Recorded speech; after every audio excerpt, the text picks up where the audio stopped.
We're finally in the doubleheader week that we've all been waiting for what feels like quite some time now, but a very exciting week, and I'm sure exciting for you and the team.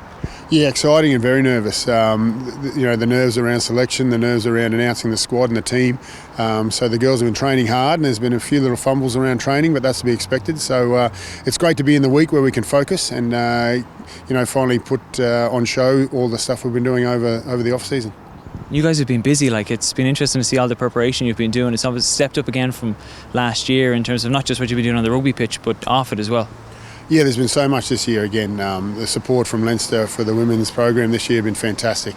They've surpassed last year's efforts, and the girls have been very privileged to be a part of it. So it makes all that hard work that they've been putting in behind the scenes worthwhile.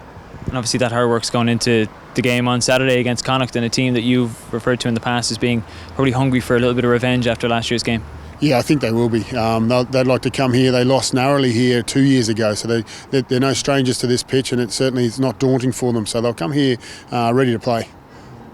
And the squad was obviously announced today. A couple of tough decisions, I'm sure, but obviously led by Sene Nwupa, ably led by Sene, who is just a tremendous leader, and I suppose it was an easy choice as captain. Yeah, Sene, that continuity between year on year has made it very easy to choose her again. And then Claff as well, as Michelle Claffey, has done really well. And then Lindsay Peat this year in the absence of Aoife McDermott. So Lindsay's one that leads by examples more so than words, but all three of them do that as well. And even thinking of Jenny Murphy coming back into the fold, but you've got the experience of Jenny, but also there's a lot of young girls who'll be hungry to show what they can do. Yeah, some of the young girls have added a little bit of spice and a little bit of nervousness to the squad, but they've got the older girls looking over their shoulder, but they're well able, and that's why they've been selected. It's an easy pick when they're performing out on the pitch. And obviously there's extended Interpros this year, the 3 games and a semi-final and hopefully a final.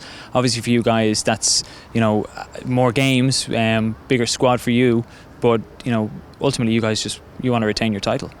Yeah, 100%. And I mean that 30-player squad is more important than ever with the 2 extra games. We're not really sure how far we'll go and how far we'll need to go into our depth, but we're fully confident in the 30 we've picked to get the job done.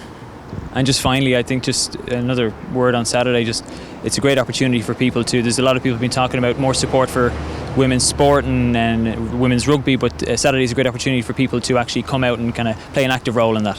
Oh, especially the 2020 campaign, you can't see, you can't be. To be out here and playing after the men and having everyone hang around, Energia Park is alive when it's got that full capacity, and we're hoping to see that for both games, and then following on with the under-19s after we're done. But 3 wins for Leinster would be an ideal start for everyone, I think.